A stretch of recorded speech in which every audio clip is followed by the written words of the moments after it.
bengrat mring sahanan ingkang mring kanan sing tasih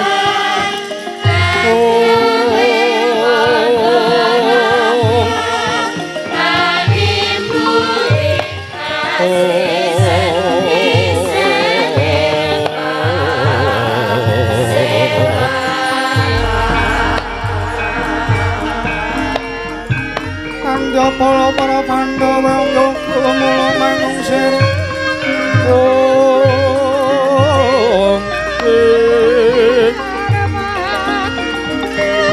mangung sireng prasata Kurawa kambang guys Srokapite merot layot sakum ratu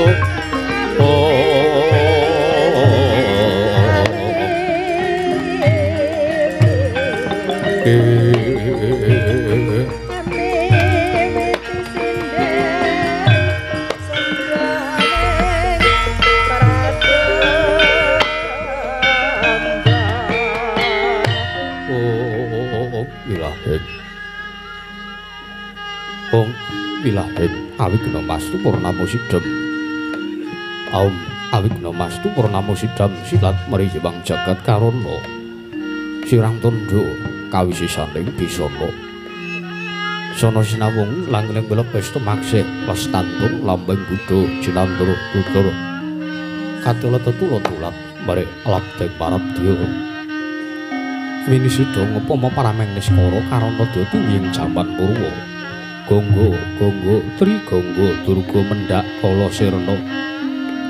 Pinardi tameng lalata mangyo tekap pusana aning gupita kawrengging. Pralambang matumpa-tumpa. Marma panggung panggeng. Panggunggung samara henggata segebyar dumadining wayang murwa. Purwakaning kandha ninarik aruntuting basa dongeng kina ngemusu rasa yen alinaras saya karaos. Mulat sarira hangrasa wani wuruhing diri rasa mangsa ngrumangsani pindhane kaya jalma kang angelo kaca jarwe wis arinagop caing carita becik wis kagelar ing madharing pakliran ya Gusti mirsani pagelaran inggih Purwa Surya Candra ndarum nyuwang kartika wis lurba kudrateng kawasa sahari kang ora tri angidri bawana perwateking duk sinogiri gemanti Temada dipet tanganing dina sasi warsi windu kang sarta abad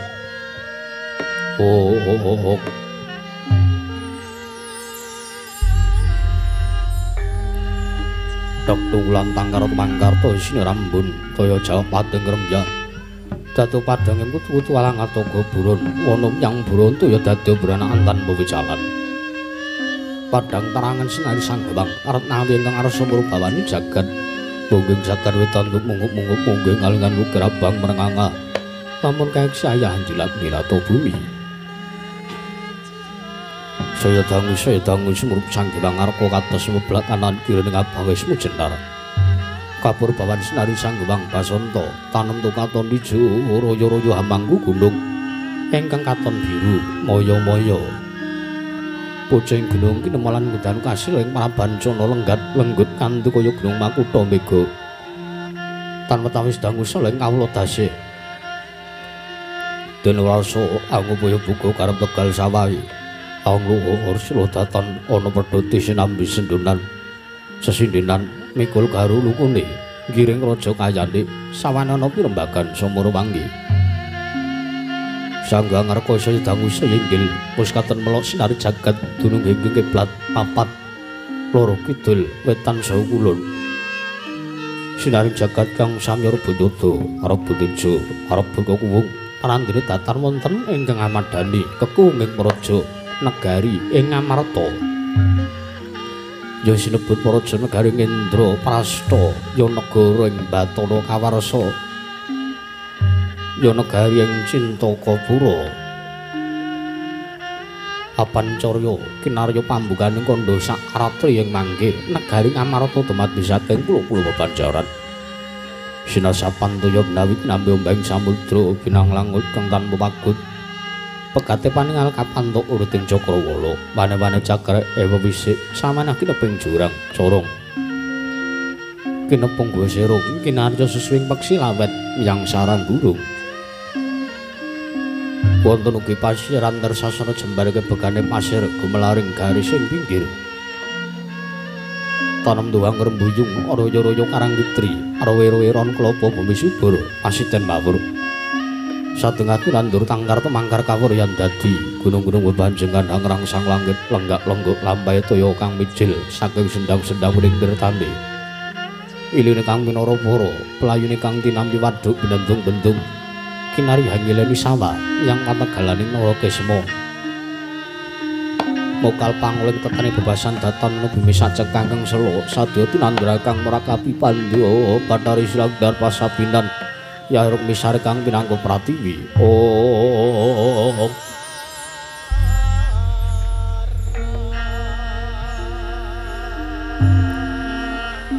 pategalan ari nunggu palawejeng ngrembuyu godhong adik ambek kowe ngantuk kaya manglunga wit-witane polo kependem, polo kesimpar, polo kebantung, sadrotan kujawa jinawi tukulan kang mawek sarasanding diri.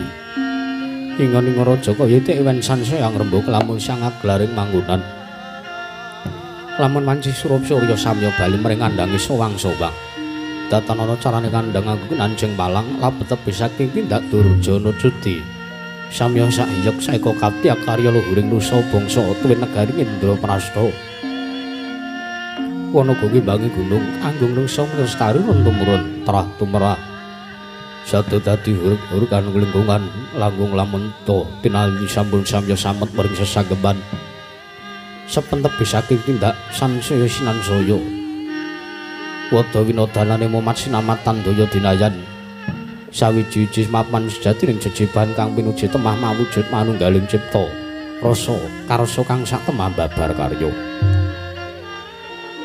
kenging birasaken negari Ngamarta nalika semelagya mancik mring jaman cana panjang punjung pasir kawukrala jinawi kemari pakarta tata turta raharja dasar guru kang njabare padhang jagat tidur kuku setara padu kuncarane turta kasusring manca praja lah sinenta wae ing kemarang asta pusana ngadil bangsa negari Ngamarta wusana pernahe dewi-dewi lamun kethak arane Pragusa buta Praceka dewa wisik pandhita warat lamun Nalendra wenang ajejuluk nenggih Sang Nata Prabu Puntadewa ya Sang Nata Prabu Darma Kusuma ya Sang Prabu Darma Putra ya Darma Wangsa ya Sang Nata Guna Kalikrama ya Sang Ajata Satru ya Sabda Dweja Kanggo ya Sang Prabu Yudhistira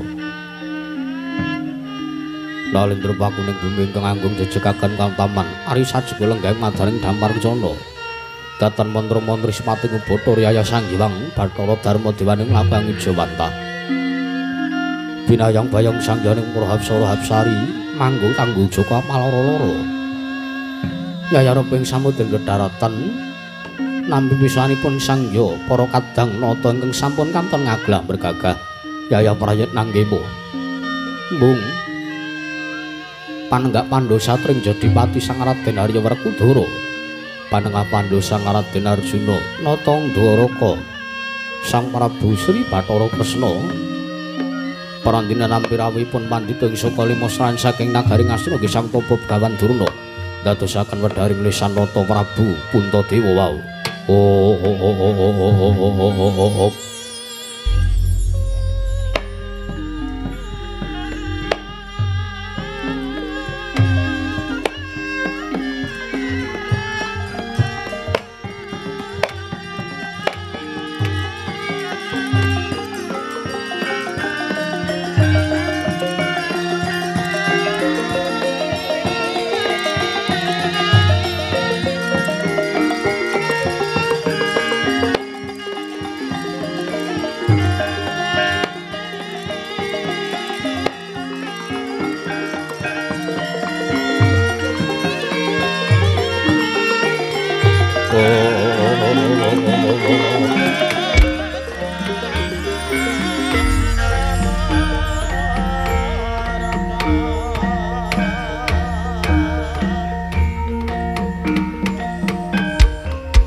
ngarep sing kedaya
Sritinon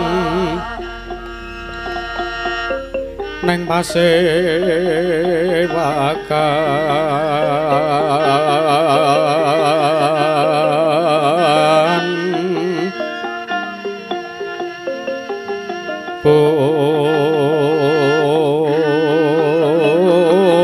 busana maneka warna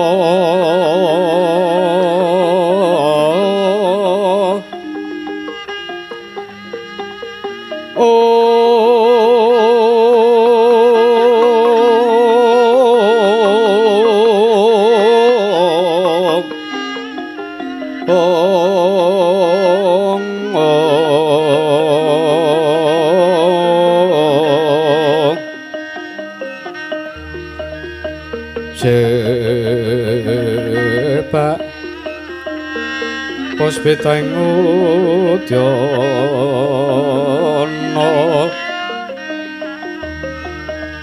miang manjrah sarwa rama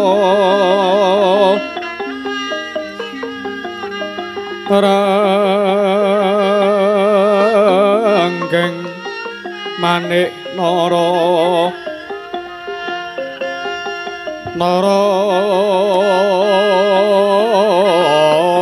mata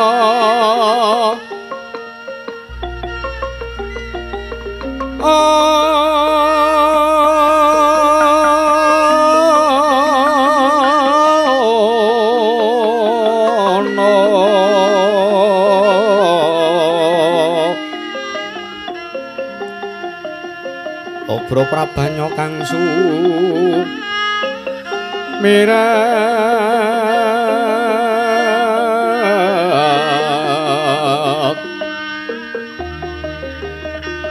kenyaring teca laliwaran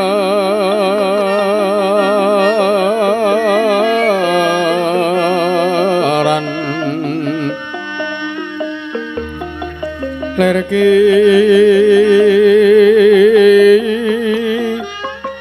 laji sireng dadet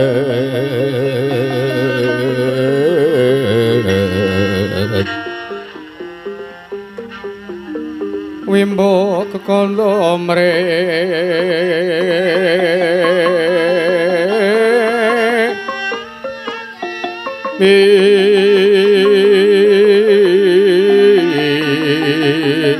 ingin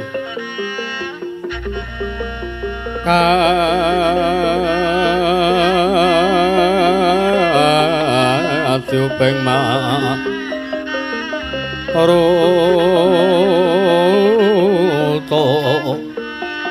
mondo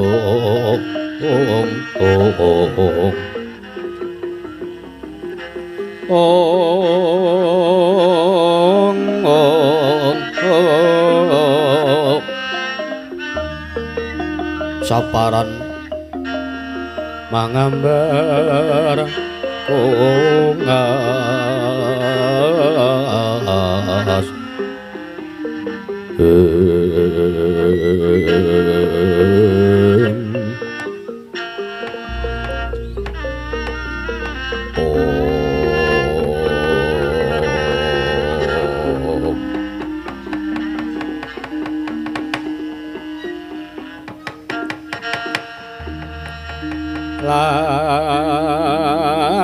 lamun sira angga guru kaki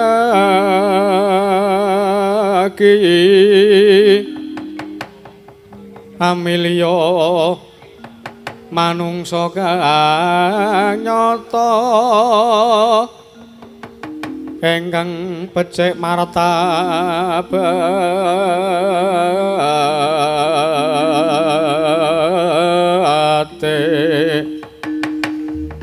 sarta kawruh mring hukum kang ibadah lan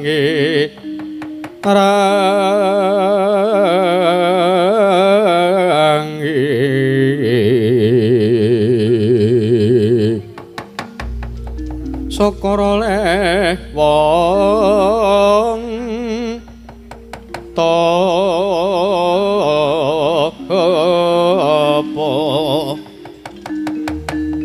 engkang was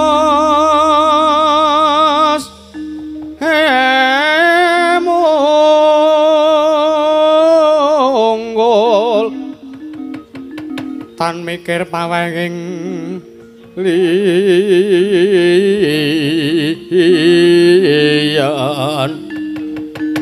iku pantes Guranana kaki sartane kawruhana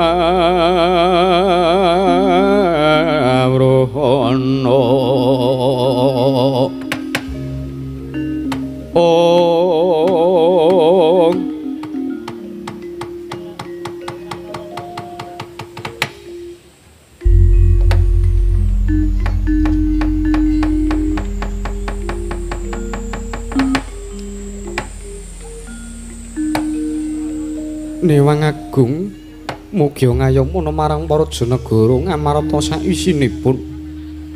Nun mangke Koko Prabu Sri Bathara Kresning Ndrawati.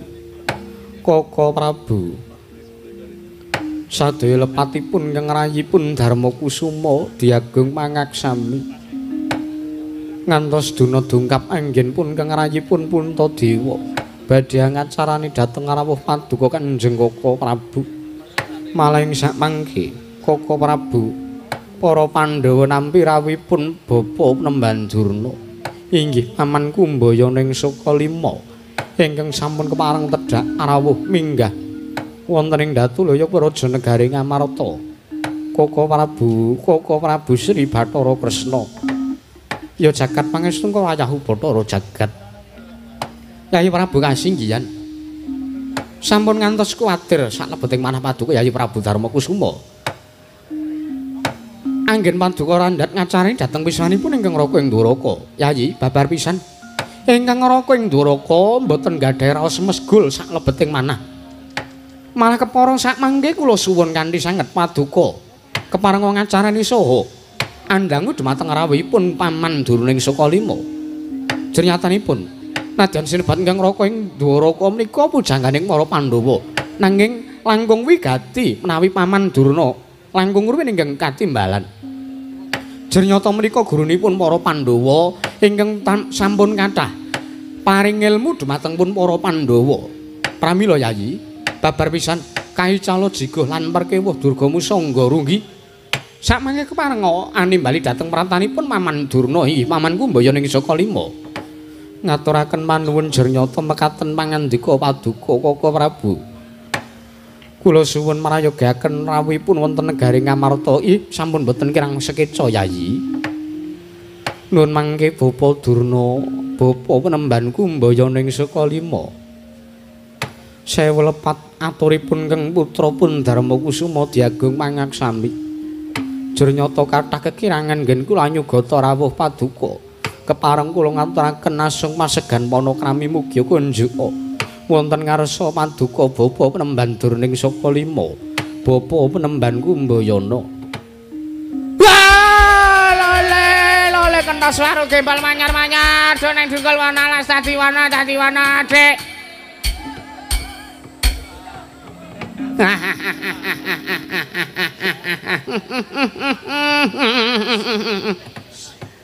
Kula nuni nggih Yayi, anak Prabu Darmakusuma, anak Prabu Puntadewa. Kepareng kula tampi. Sanget damel bombong manahipun ingkang Bapa ing Sukalima.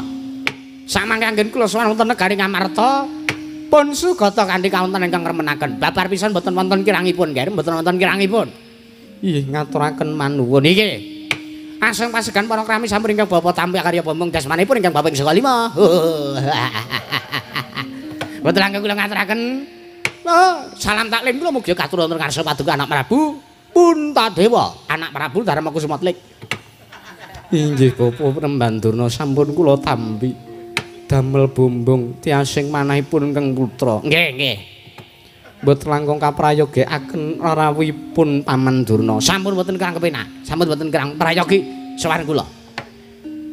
Bapa Durna kula ngaturaken pudya pangestu mugi kunjuk wonten ngarsa paduka Bapa Durna. Oh, anak Prabu Kresna. Inggih. Kepasang cocok katuju nginu nggih. Sekawit kula menika sampun sowan dhateng negari Ndarawati lho.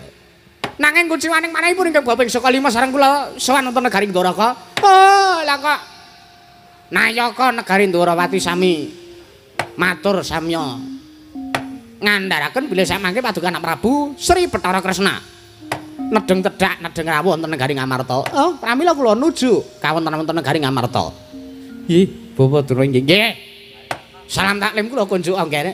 Sampun kula tampi Bapa Durna.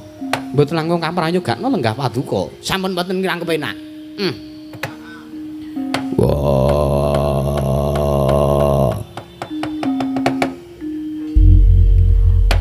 Durna bapakku.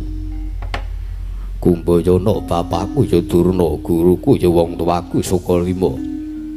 Nggon murawuh ning Prajanegara Ngamarta kinandenana mring Karaharjan. Ya mung aku ngaturke basaku katura Durna bapakku. Lole kentas waru kembal manyar-manyar.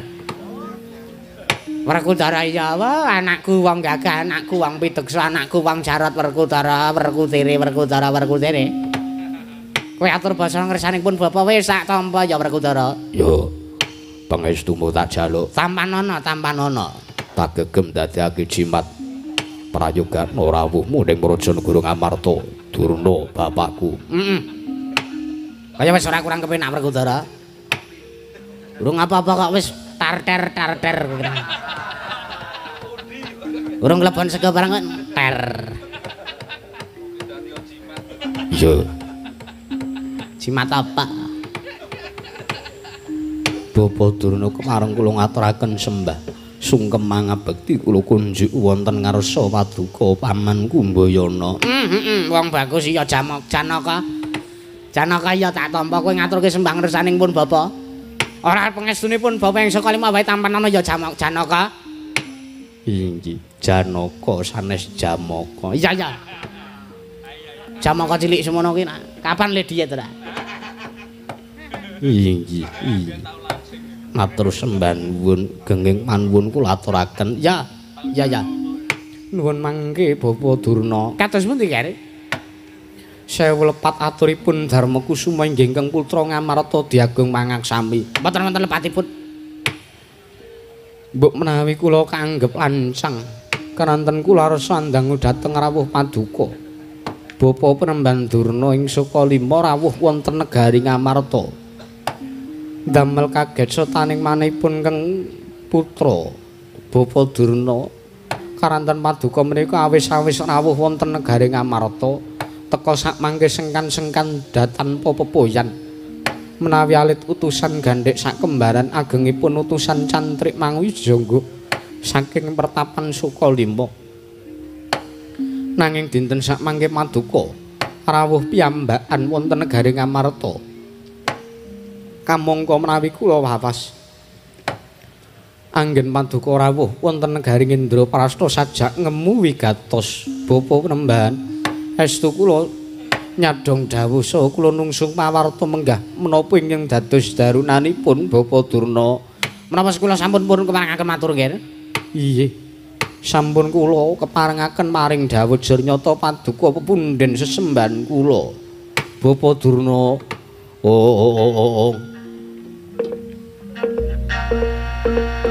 Long-long ramyan ingkang driya liriwang candra katawengan sumuk tenan iki ing tias katuk pedan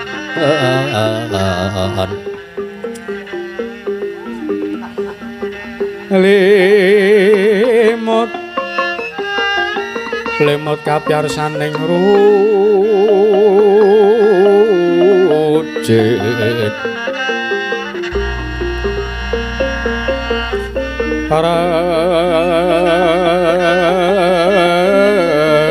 reming driya manawung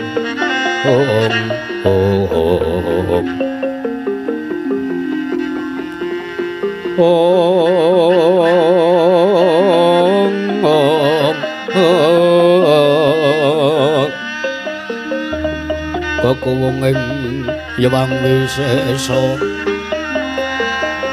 tanana kang kuciwa raras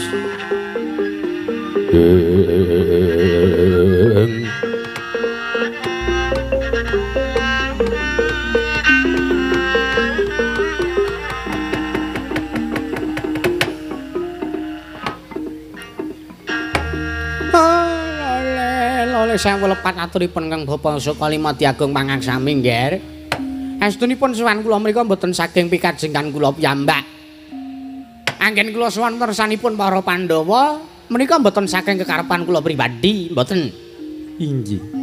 Nanging wonten ingkang utusan lan wonten ingkang dawuh dhateng kersanipun ingkang Bapak Sukalima. Kapurih kula kineng sowan wonten kersanipun Paduka Anak Prabu Darmakusuma ing Amarta.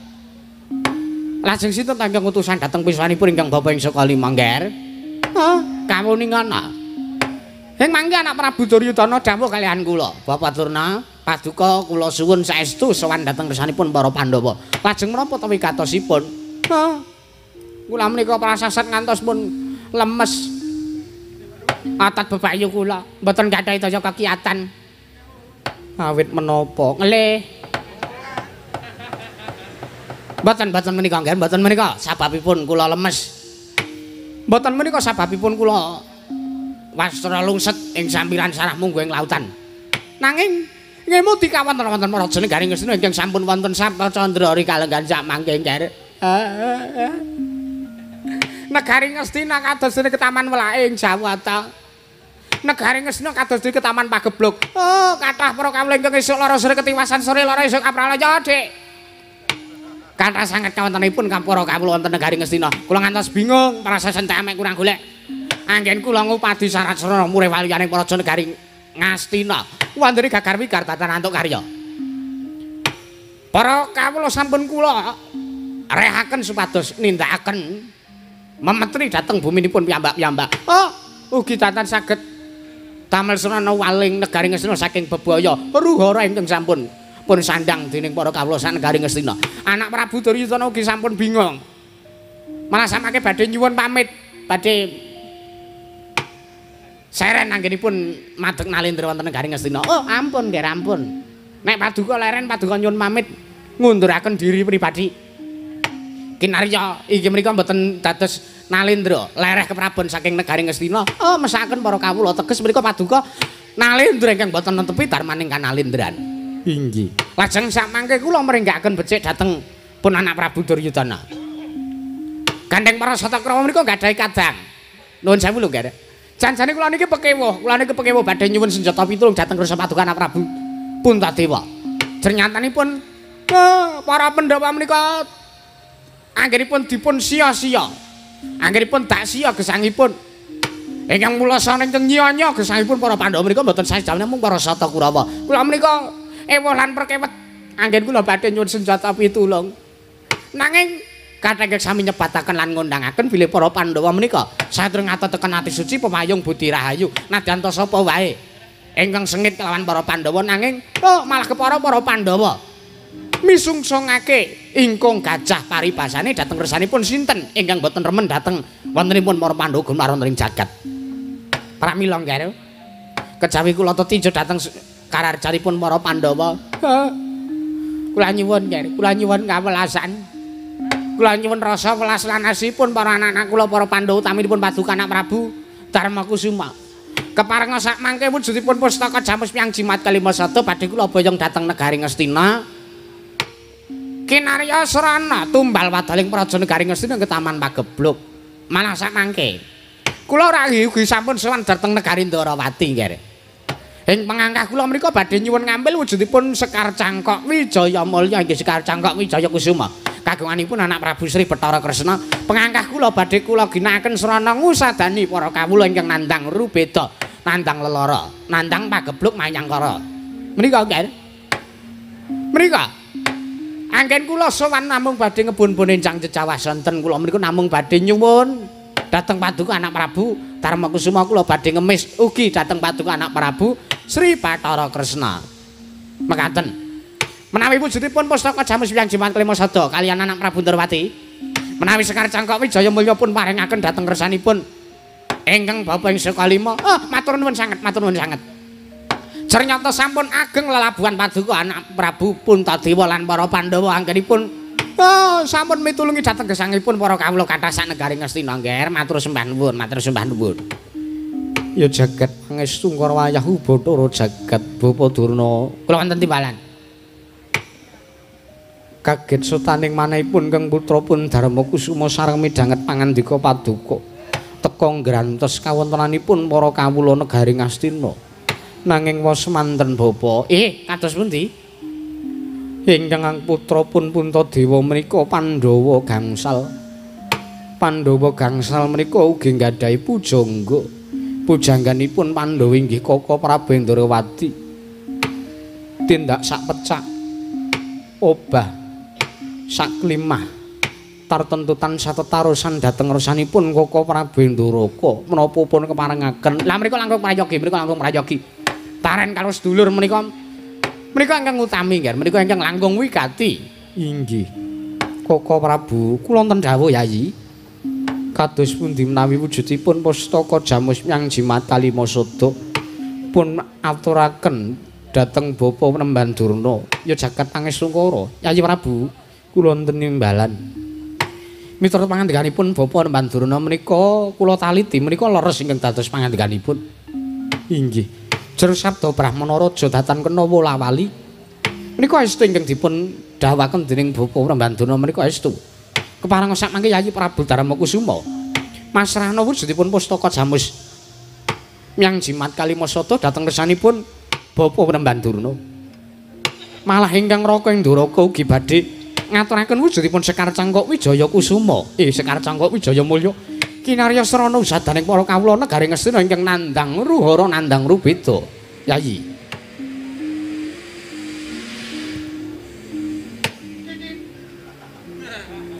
Werkudara barep kakangku apa? Kepiye munggo siadi yen to wujuding pustaka Jamus Hyang Jimat Kalimasada diaturke ana ngarsaning Bapa Penemban Durna di barep apa Werkudara?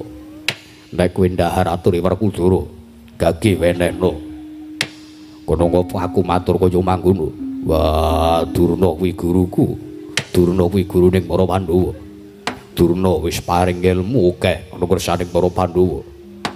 Akeh lalabuhane Durna kersaning para Pandhawa lan para Pandhawa duwe utang budi kersaning Durna bapakku. Kula kang saka kuwi besok apa para Pandhawa bisa duweni kalodhangan males budine Durna bapakku yen ora dina samengko mesakno kanane para kawula sanegara Ngastina barep pasrahna wujuding pustaka Jamus Myang Jimat Kalimasada aku ora bakal lowel semanten ugi kula Kaka Prabu kathah ngilmu kula ingkang pun maringaken sedaya peparingipun Bapa Prambanduraning Sukalima paring ilmu dhateng ingkang rayipun Arjuna pramila sak mangke kula suwun kanthi sanget wujudipun pustaka Jamus Myang Jimat Kalimasada pasrahna dhateng Bapa Prambanduraning Sukalima Kaka Prabu Puntadewa sikra-sikra yen permana kanca sikra ngrakit nawang sesangka nawang sesangka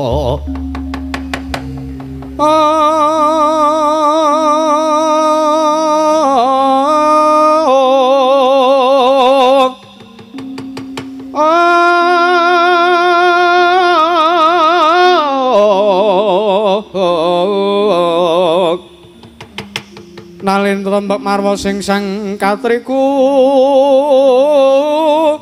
mulung katriku mulung mangroma ing wadya kurda kurare kagiri-giri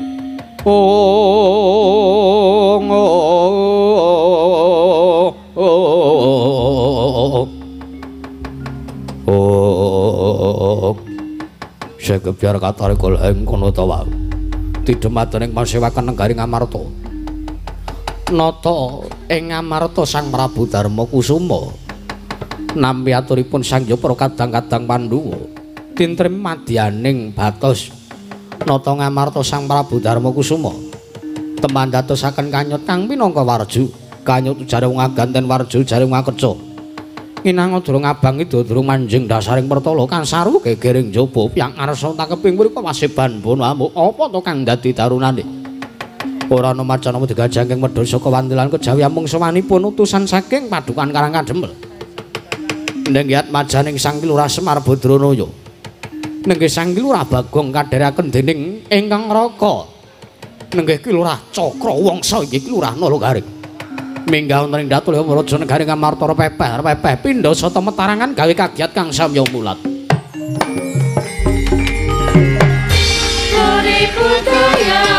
Budaya denagri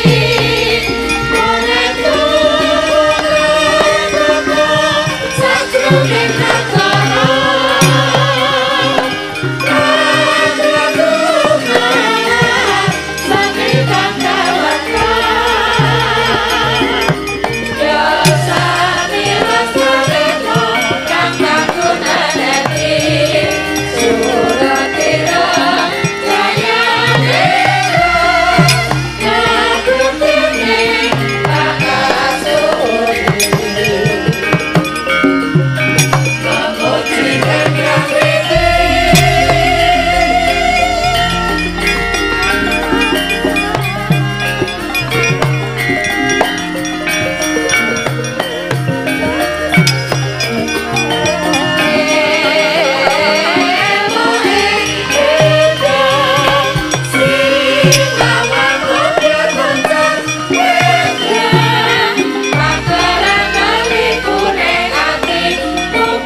Sinowati jagat kinari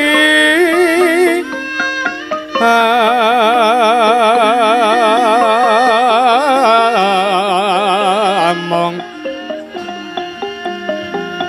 mbak lumembak ombak ing samudra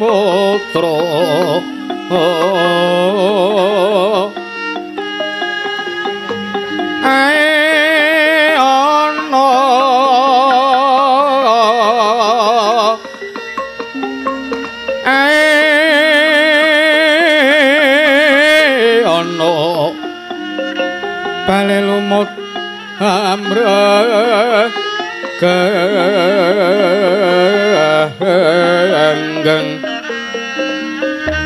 awito dencengan oh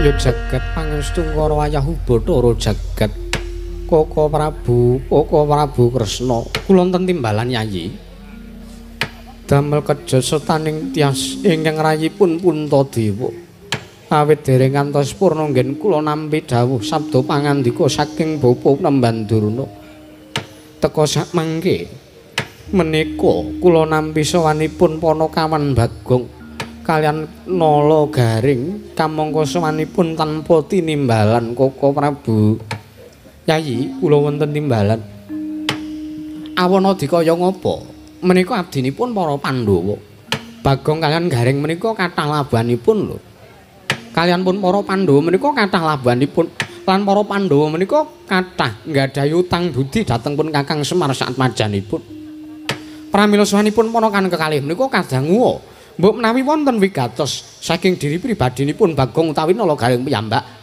utawi malah kepara pun dawuhi utawi pun utus dening Kakang Semar kinaryosanipun para Pandhawa mekaten Koko Prabu kula aturi mrayogaken lenggah paduka sampun boten kirang sekeca ora mengko dhisik Panakawan Bagong sawise aso kang dadi napas asat kang dadi riwih padha kanthi prayoga lan arah harja slamet sowanmu Panakawan Bagong Nonamit pasang kaliman tabe tinebena ngiladuni dumawahing tawang-tawang linepatna ing tolak manuk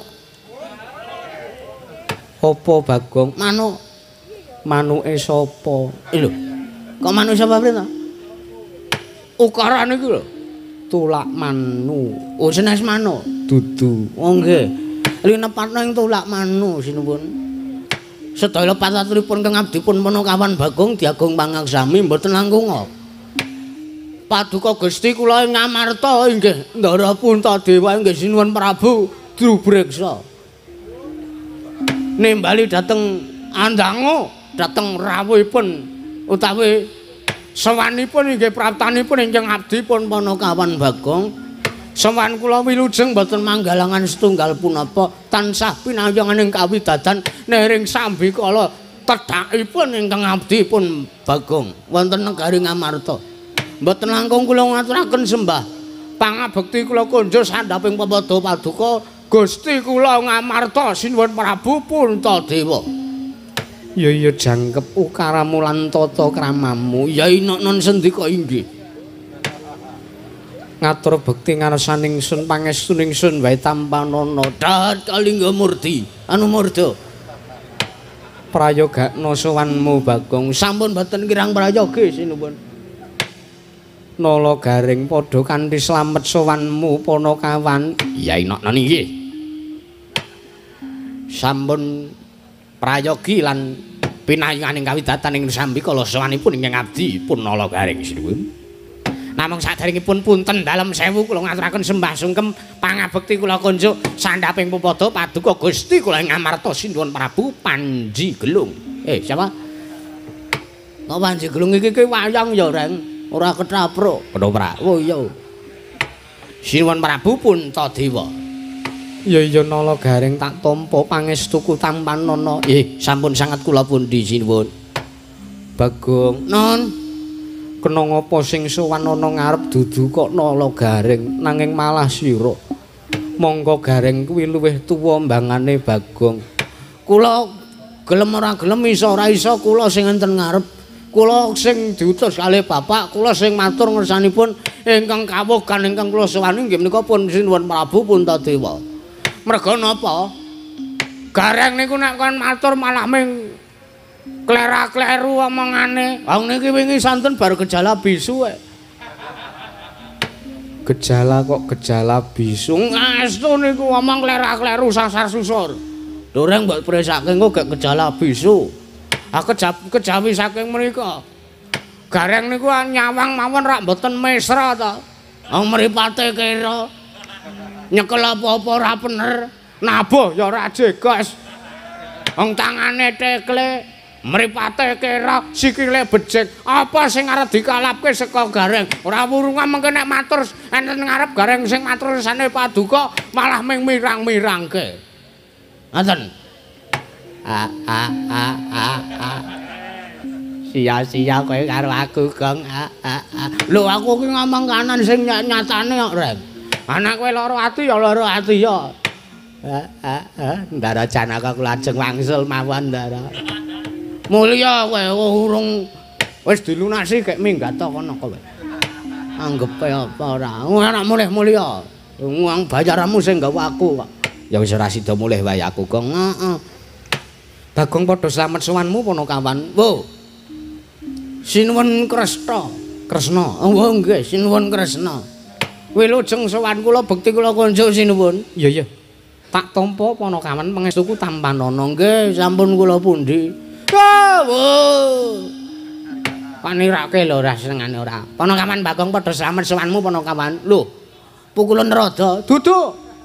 Lho suarane persis kaya sinten sampean, Mbak? Aku Begawan Durna. Apa pangling karo aku, Bagong? Wah, jan wis Begawan Durna to. Iya. Karang suwe ra tau pethuk. Brengose saya kandel saiki. Payu pinten wedhuse, Mbah? Kok wedhus apa to? Aku ki pendhita anggapmu tukang dodol wedhus ngono apa piye? Oh, nggih. Slamet sowanmu Panakawan. Wilujeng bekti kula kunjuk Penemban Durna. Ya. Pangestuku tampanana. Pun kula pundi? Gareng padha slamet sowanmu nala Gareng. Pamujinipun Penemban Durna menika. Wilujeng sowan kula bekti kula kunjuk Penemban. Ya, nala Gareng tak tampa. Oh, pangestuku tampanana. Wis sampun sangat kula pundi Penemban. Bagong. Padha slamet sowanmu Panakawan. Ndara Werkudara nggih wajan. Ajeg gedhe wae suarane ora. Nek swara kula niku nek sore gedhe nek esuk cilik. Apane? Suara kula niku lho, kula niku nek enten ngomah niku rekane garang kula mengidolakan sampean to, Den. Iya. Suara kula gawe gedhe. Omongan ro bojo kula, wah. Mbak esuk kok, wah. Saya cilik terus ilang. Kangelan goleki. Bekti kula konjo Ndara Werkudara. Tak tampa pangestuku tampanana Bagong. Nggih. Sampun sanget kula pundi. Bagong padha slamet sowanmu. Ndara Janaka wilujeng bekti kula, Ndara. Iya. Niku kelinci gak dibageke. Mau wis tak bageke.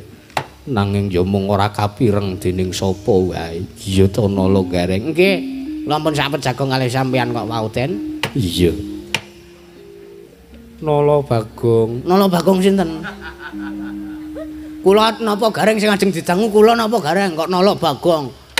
Oh iya. Panakawan Bagong wonten dawuh. Apa wigatine dene sira sowan tanpa tinimbalan. Pun napa kula pun dikeparengake matur sinuwun.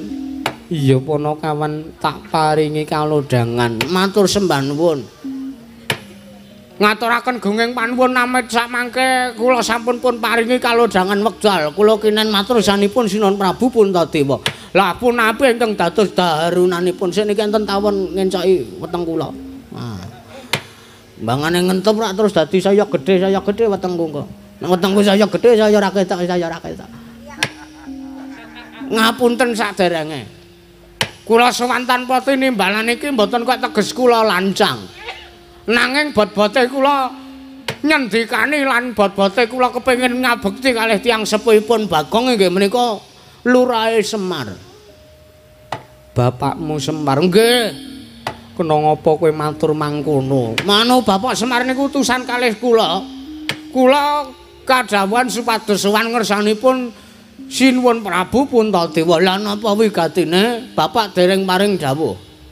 Sing baku para Pandhawa tok boyong ning Karang Kadempel. Mangkono Bagong nggih. Para Pandhawa tok boyong ning Karang Kadempel. Sinambi mundi wujudipun pusaka negari Ngamarta. Ingkang winastan wujudipun pustaka Jamus Myang Jamrut.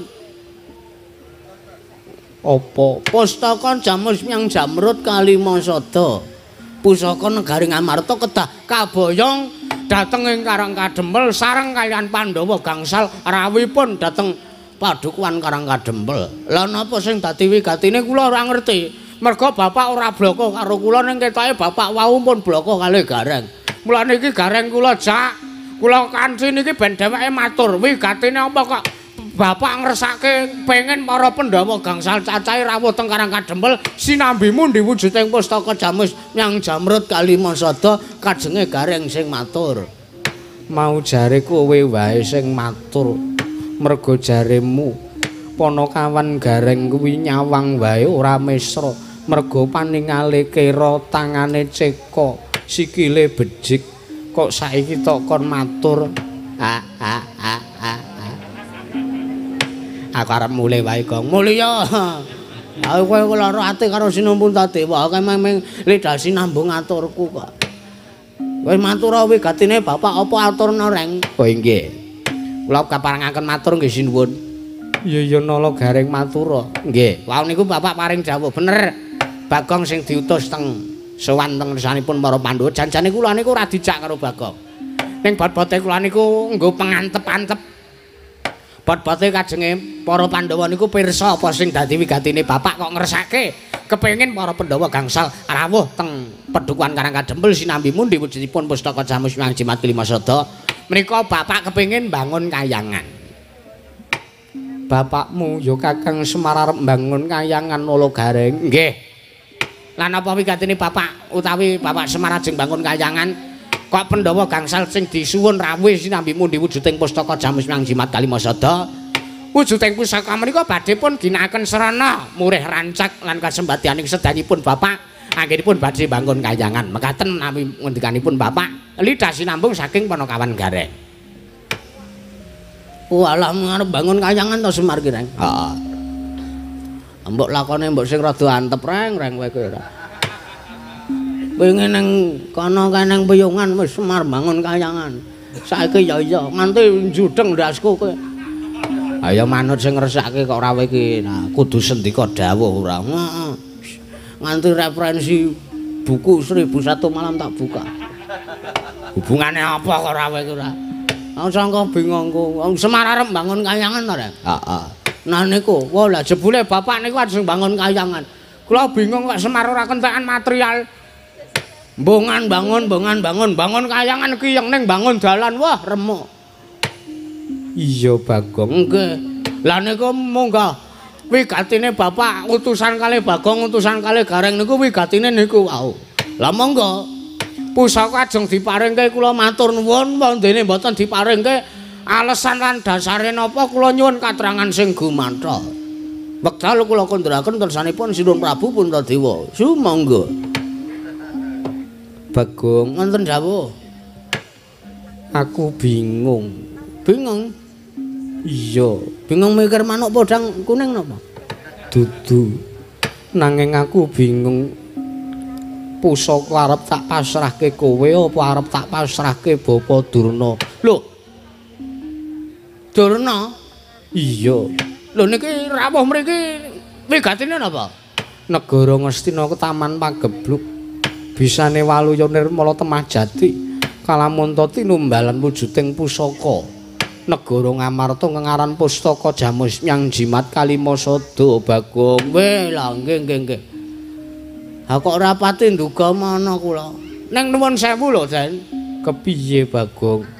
Mboten napa-napa upamane mengke wujuding pustaka Jamus Nyang Jimat Kalimasada mboten diparingke teng kula mboten napa-napa. Sing penting Pandhawa gangsal kesdu lan kersa rawuh teng Padukuhan Karang Kadempel. Merga sing dibutuhke niku pendhawane sejatine dudu kok wujuding pusakane. Nek kula tesih sampeyan nanggep kula niki bature sampeyan. Nek kula tesih panjenengan nanggep minangka abdining para Pandhawa, sampeyan mandhahar atur kula. Kowe arep matur apa, Bagong? Mengke riyen. Sampeyan ugi para Pandhawa menika kedahipun mawas, kedahipun pirsa lan kedahipun tanggap. Kurawan niku pun pira mawon gawe cintrakaning para Pandhawa. Kurawan niku wiwit wis ping pira mawon gawe sengsarane para Pandhawa. Wiwit para Pandhawa tesih kuncung ngantos sakmenika nganti gelung. Wiwit Pandhawa tesih lare nganti sakmenika gerang bongkang. Kurawan niku mboten kendhat damel karti sampe kok ajeng nyengsarake para Pandhawa. Lah kenang apa kok kula matur ngaten? Kula niku mung nyuwun dhateng ngersanipun sinuwun Prabu Duryudana. Ya. Ngawur ora. Puntadewa kok Duryudana. Sapa? Sinuwun Prabu Puntadewa. Sinuwun Prabu Puntadewa kula suwun supados lena ingkang prayitnan. Kewalik, Kang. Kewalik.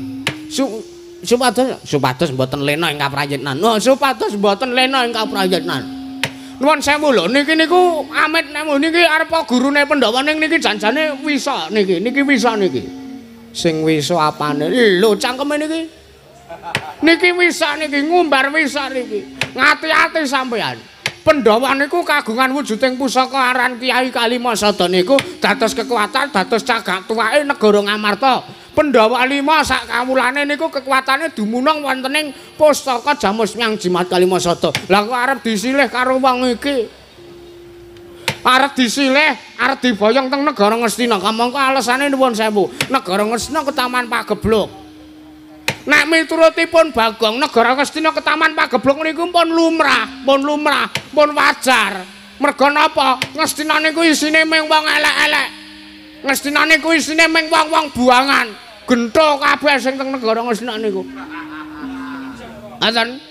Dadi nek umpama negara Ngastina niku Ketaman Pagebluk wis sak lumrahe, merga Gusti arep ngelengke karo kawula negara Ngastina ben supaya emut niku mun lumrah. Ana Ketaman Pagebluk kok malah arep disingkirke. Aku kudune ra dienggo evaluasi, nggo introspeksi diri ya, Reng. Heeh. Ngerti ra tegese evaluasi ki apa ngerti ora? Apa?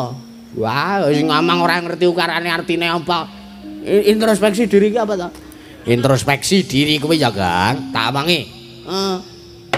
Introspeksi diri kuwi iso ngajeni marang wong tuane. Aku ngomongi ya mung kleru kowe kok. Introspeksi diri kok ngajeni karo wong tuane. Kuwi kewajiban ora introspeksi. Apa? Heeh. Ayo sari kaya. Niku pun sak lumrahe nek negara Ngastina Ketaman Pagebluk. Sing ping pindhone kula ngrasa ganjel. Ganjel kula napa? Niki kok ajeng digawe tumbal. Ana pusaka kedaden sekenalin Dradegdaya, pusaka kadewatan. Kula ngerti sejarahe Kalimasada, kula ngerti merga kula ngetutke Pandhawa wiwit cilik nganti sakmenika mukti ngawibawa Nyakrawati Mbau Denda wonten negari Ngamarta kula ngerti. Kula niki wong tuwa wareg mangan gembalane jagat legiasine kanan. Niku pusaka pawitan niku pusaka nggo dasar negara, nggo dasar sewijine negara ana kawulane, ana nayakane, ana nalendrane. Kok arep nggo tumbal. Cobi mang gagas. Cobi mang petung kanthi pemikiran logis. Yuridiksi kurikulum-kurikulume kedah cetha. Ngapa kok dienggo tumbal? Lah niku rak malah bebayani nek umpama mengke kelakon sampean pasrahke teng niki. Truwelu niki. Amangke malah kacintrakan. Wong sing ora seneng karo para Pandhawa angel mijet wae ngranti banyu sinaring naregae cintrakane para Pandhawa. Sebab Pandhawa wis ora duwe dasar, Pandhawa wis ora duwe paugeran. Wekasan wong nek sing wis ora duwe dasar urip, ora duwe paugeran, ora duwe adek-adek urip, wong niku gampang disengsarake, wong niku gampang dicilakane. Iya, ora men ya mikir Mang Penggale. Sorry kaya warang kula niku wis membara pidato kula. Iya, Bagong. Cok bi Mang Penggale. Adan, ya nek tenan negara Ngastina ke Taman Pagebluk. Nek ora, engko gagane iki mung utusane Bathara Paya. Sapa reng? Sapa Bathara Paya sapa? Sing mangan bocah Sukerta, Bathara Kala. Kok Bathara Paya ora? Nek Bathara Paya terus kok lakone Murwa Paya ngono. Ora ya wagu ta Gong kowe. Gagane iki mung utusane Bathara Kala. Kula men iso apal kok kula karo gerak-gerike Durna niku. Durna niku mesti bersekutu pidak jempol kalih Gandala mayit. Ngoten, Reng? Heeh. Betari kinasih Durga. Kok kinasih Durga ora? Kayangan Surdaya. Kayangan Surdaya niku mesti ora wurunga pustaka Kalimasada dijaluk saking pangmasipun para Pandhawa digawa Durna. Nah, nek Pandhawa pun lena merga Pandhawa ora ndek kekuatan, Bathara Kala turun teng negara Ngamarta mak celirit, mak jenggunggut. Pandhawa digagel kok laup wareg nganggo sega. Niku napa sampean ajeng kelakon? Napa kelakon para Pandhawa kelangan uripe? Ming merga sampean kelepian, sampean lena lho sinuwun.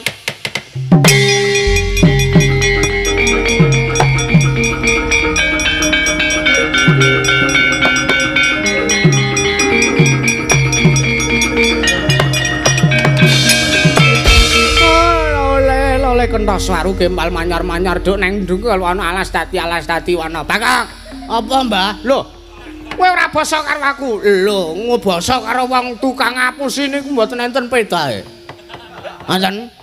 Kula ora basa karo sampean niku ora apa-apa. Arepa derajat kula kere, arepa sampean derajate pendhita nganggo kethu putih entuk kalungguhan pujangga ning negarane sampean. Ning kula niki luwih tuwa mbangane sampean lho, Mbah. Kudune lho nek dipitung miturut umur sampean ora ngajeni karo Bagong niku kudune sampean pun kuwalat merga sampean niku sak buyut kula, sampean niku sak putu kula. Penake ngono kok aku tak golek rokok. Ameng padune kowe wedi kok ora sumpah rokok kuntekna. Wingi bar entuk rong slap saka sponsor kae. Bal blas ora awer-awer kancane ra ditoleh. Dumah wis entuk rong slap minggat.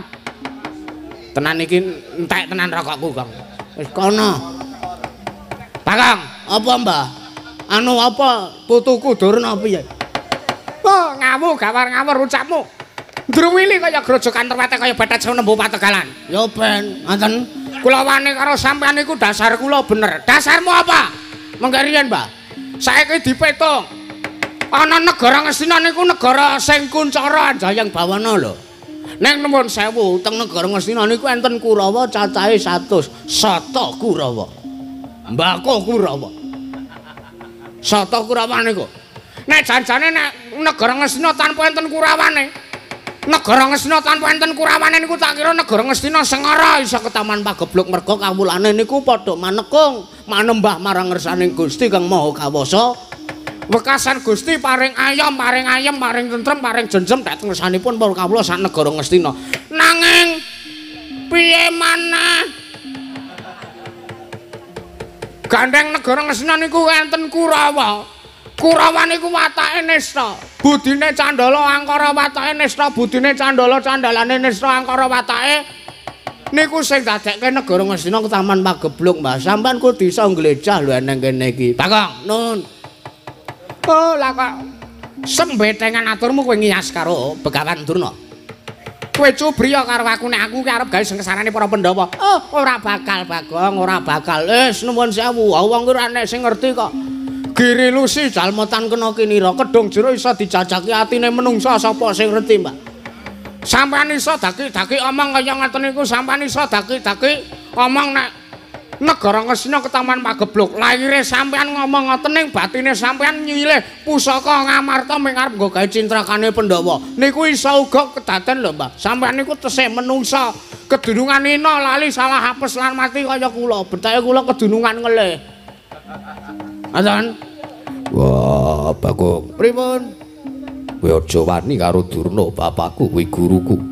Kuwi sesembahanku sing menehi ilmu karo Werkudara. Nuwun sewu, sampean niku dadi murid tak kira ya murid bento. Wah. Murid bento piye? Ana guru kaya ngene kok dipundi-pundi, ana guru kaya ngene kok diasihi. Diajeni lho ora. Napa tuman sampean ana guru medharke ilmu kok bojone jaran? Hah?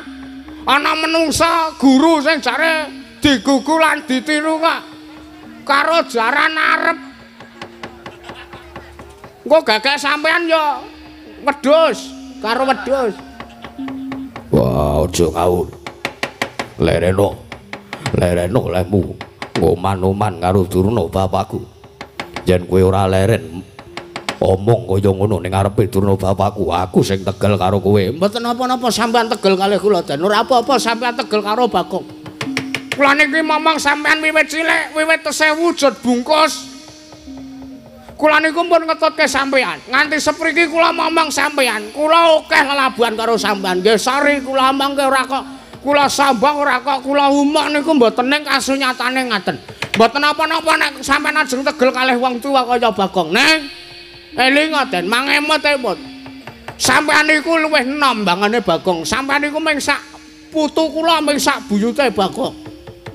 Nek sampean tegel karo wong tua kaya Bagong, oh titenono Den. Kuwalat nekani lho Den. Aku ora wedi. Ora wedi ya wis. Wah, tak weden-wedeni ora sukses. Tak kira terus, wah Bagong njaluk ngapura terus sujud karo aku. Anggepmu apa sujud karo kowe? Iya ya. Kowe manut ta? Kowe manut karo Begawan Durna. Kowe takon bali, kowe bali ya. Kowe tak jaluk bali. Ora sandadak nyuwun ngambil wujuding pustaka Jamus Miang Jimat Lima Sada Bagong. Weh, lah nuwun sewu. Lah kula niku wigatine kalih Sinuwun Puntadewa, Ratu Ngamarta sing kagungan pusaka sing ajeng kula silih niku Sinuwun Puntadewa, ora kok sampean. Nanging kowe wis nyias karo asmane Begawan Durna. Oh, mula gelem ora gelem kowe kudu bali. Kowe kudu bali. Matur ning bapakmu. Bapakmu ki mung wong loro saudan telu saurupan kok arep mbangun kayangan sing goragat apa? Weh, lah piye to ki wah jan. Menungsa ora iso diterangke kanthi bener ora. Ngeten-ngeten. Sampeyan aja ngece lho. Kula biasane lara ati nek enten sing ngomong Semar wong gedibal 17 wong elek nyolok mripat sing arep goragat apa nek arep mbangun kaya. Biasane kula terus nesu terus ngajeng Siti Gung Siti Tanaya. Biasane ning saniki mboten merga kula ngrumangsani kula niki pun tuwa. Kula niki pun tuwa. Kula wis ora pareke nek muring-muring. Ning ora apa. Kula ora trima sampean ngomong kaya ngoten niku. Dasar apa kula ora trima? Kula niku nggondheli pustaka, Mbah. Ngoten. Pusaka Ngamarta niku ora pusaka baen-baen lho. Sampeyan aja watoni iso nggunakake pusaka niku lho. Wong apik wong ora tau tumindak dosane ngasta wujude pusaka niku mbaten elek kedungsang-dungsang uripe. Kula wis tau soalé. Pas kula dipasrahi wujuding pustaka Jamus Miang Jimat Lima Sada, kula cekel teng tangan kula mbaten. Wah iki nek tak nggo ngapusi wong tak nggo nyulap godhong dadi dhuwit ngono piye ya. Kula mara-mara kula ketiban duren ndas kula yakin iku asli niku. Wong sing ora jujur pas nyekel pustaka Jamus Miang Jimat Lima Sada mawon kacintrakan uripe. Apa meneh sampean duwe niat ora prayoga? Sampean duwe niat elek karo Pandhawa arep gawe sengsarane para Pandhawa.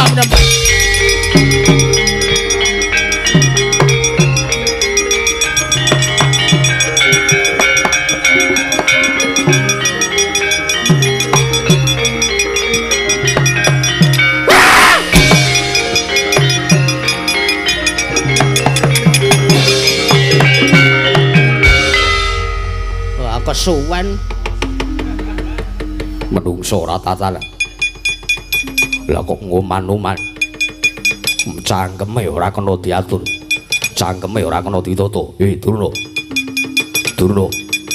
Kowe ngoman-oman Kakang Semar le arep bangun kayangan Sencaki sing ora trimake.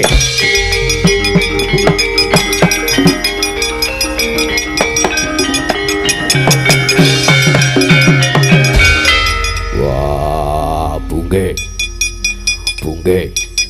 Mungsuhmu Werkudara. Mungsuhmu aku mergo kowe wis wani nglarak Durna bapakku. Durna kae sesembahanku kae wong tuaku sing pendheng ilmu karo Werkudara. Lah kok kowe wani kaya ngono ning ngarepe Werkudara? Kajengipun. Durna luput kedah kula adili. Kula mboten ajrih menawi kula kedah pun pejahi dening Kakang Mas Werkudara. Wah, suduk kuku Pancanaka modar kowe. Werkudara.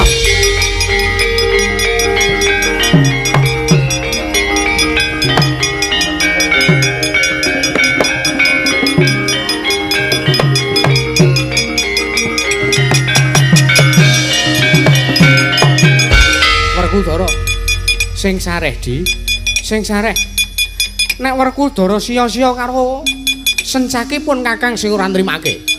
Ayo gage didukke Sencaki diudhunke wah Bungge luput kajengipun Kakang Prabu sampun pun pambengi kula badhe pun pejahi dening pun Raden Werkudara. Cangkemmu Yohan. Wah asik iki tak botoane Dendara Werkudara.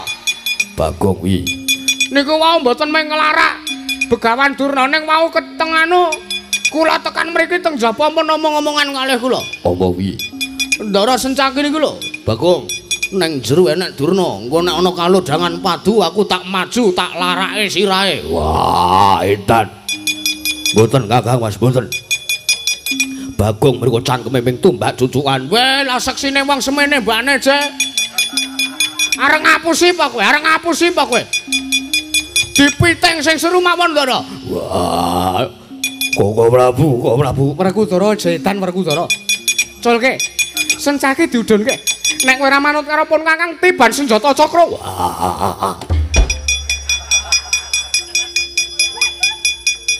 Aduh Sencaki.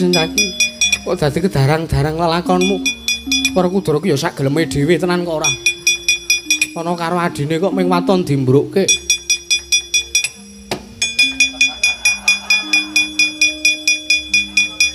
Nyun pangapunten Kakang Prabu. Sencaki kula wonten dawuh.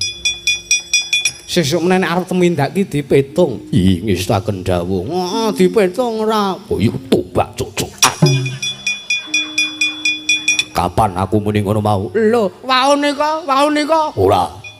Aku ketemu karo dapurmu lagi saiki. Lah kok dadi kowe iso muni sing kaya ngono ora? Berarti kula wau nyetel wayang teng headset. Sorry kaya tak kira nek sampean ngomongi kula kaya kula wau nyetel radio teng dalan. Nek arep tumindak kuwi dipetung. Ih, isaken dawuh. Nyun papunten boten badhe kula wangsuli melih. Diteni wae. Mula Sara Arut Durna. Ajar aku cek dasmu. Ih, mang kecek mawon, mboten eman-eman. Wah, Werkudara. Wah. Nek arep tumindaki dipetung. Ih, Malah kowe dhewe to sing kacintrakan. Wis ngerti dhewe Kakangmu Njadipati ki tresnane kepati-pati karo Begawan Durna. Ning ngarepe Kakangmu Njadipati kok kowe wani nglarak Durna tok tendang sirahe tok idak cengele kae mau. Dasarmu apa? dasar kula mangkel. Kula mendem dendam kalian Durna. Ora, malang krek. Wah. Aja tok baleni meneh Sencaki. Mboten. Kowe dhewe kacintrakan nganti dipiting karo Werkudara kok ditibake lara ora Sencaki. Saged kok Prabu. Wah, lekas. Drama. Ndas. Meneng. Kula nyuwun pun bela. Kula nyuwun pun bantu. Werkudara. Oh. Sesuk nang iki aja sia-sia karo Sencaki iki abdiku. Nek pun Kakang ora ana Sencaki, kuwi mengko malah ora prayoga dadiane. Tak. Ben terus-terusno le marem pilani karo cah Koke Anukara. Senengane tumbak cucukan. Nggih niku senengane tumbak cucukan. Mudah-mudah. Lara ora kowe mau ditibake Sencaki. Sakit kok. Sesuk meneh iki ngenteni dawuhipun Kakang. Iya. Nek ana Durna kirane Durna gawe perkara, kuwi ngentenono dawuhipun Kakang. Iya. Nek umpama aku wis dawuh Sencaki Begawan Durna antemana, kowe mangkat. Iya saken dawuh. Sesuk meneh. Iya. Hati-hati. Iya. Nek krungu suarane Durna gawe rusuh. Nek pun Kakang urung dawuh ya siadi aja mangkat. Ning nek umpama pun Kakang wis dawuh Sencaki Durna gawe perkara antemana. Iya, nyuwun pamit.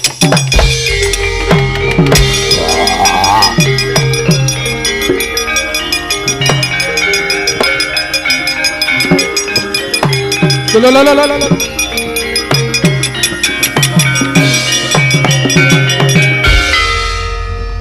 Edan. Tumbak cucukan. Ora kowe iki ngopo? Kowe iki ngopo? Perkudara dokke, perkudara didokke. Singunen aku, singunen. Wah kaya le sia-sia lho ora didokke, Dek. Wah, nek nganti kae mengko bungkek kula Sara karo Durna papaku ijole nyawamu. Dokke sike, aku tak rembukan karo kowe. Aku tak rembukan karo kowe, udukno sike. Wah, yo.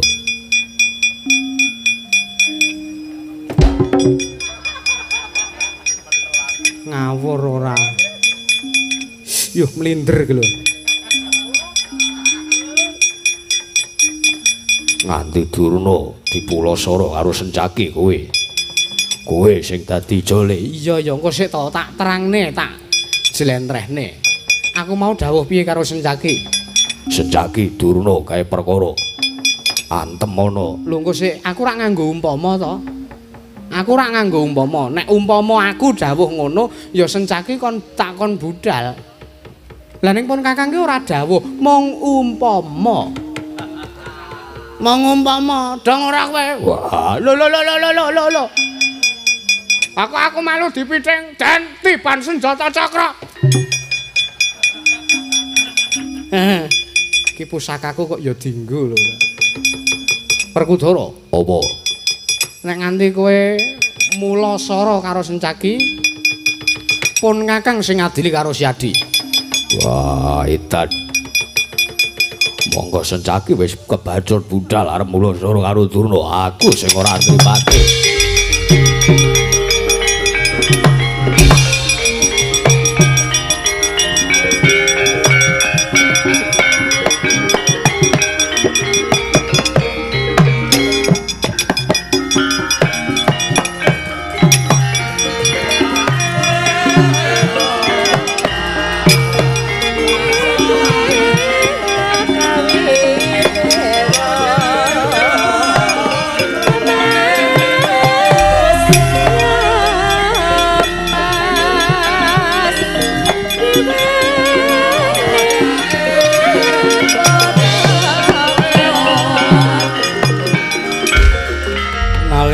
Marma sing sang Katri Gumulung mangroma ing wadya Kurdakura rek kagiri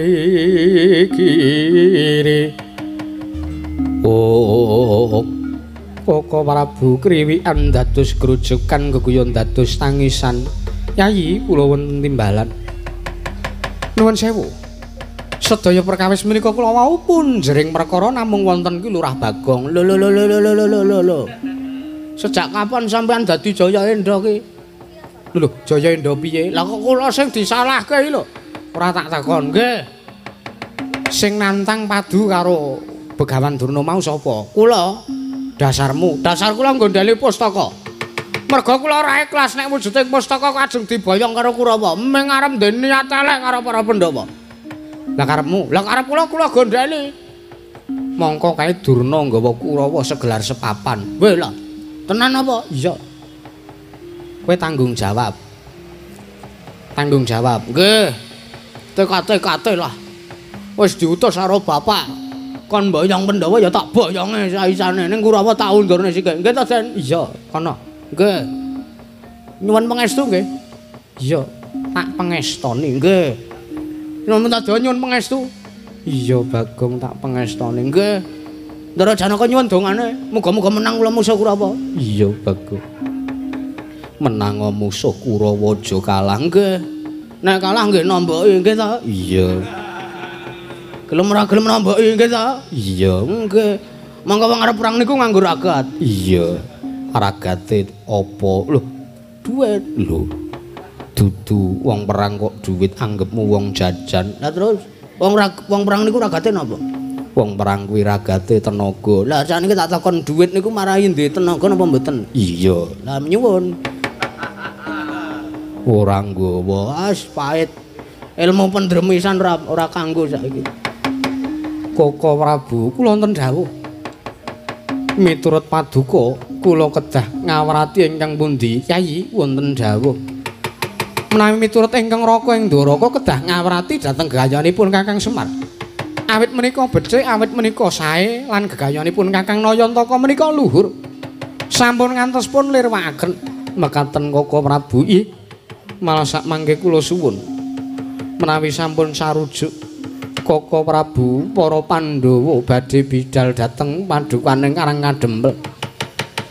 Kula pasrahaken kawontenanipun Werkudara sak mangke kapurih purun pun boyong wonten padukan Karang Kadempel. Yayinipun sewu sampun kuwatir. Bab perkawis Werkudara kula ingkang tanggel jawab. Sampun ngantos Werkudara damel perkawis wonten negaring Amarta. Inggih, lan kula ugi badhe ngunduraken dhateng pun pamanku Mbayaning Sukalima. Ingkang sakmangke damel kisruh kaliyan Pumrakawan Bagong kula ingkang nentremaken ngaturaken panuwun Koko Prabu Arjuna kula wonten paring adhawuh. Kaya wis purna jejiban pasiwakan bubana kang padha sibuk. Ingsun kundur ngedaton non ngestaken dawuh Koko Prabu nyuwun pamit madal pasilan. Sing ati-ati aja kaya bocah cilik. Arjuna kaya wis ora ana dawuh maneh. Purna gati ning mananggilan. Arsa sang foto kundur kedaton sluk saking dampar kecana kinabin gambaran gading kadheraken sanggaring para banjedi manggung tanggung Jaka Malarara ingkang samya ngambil upacarane keprabot. Kawiyan saking mandra tindak nyosang Sri Naranata kaya binayong widodara widodari.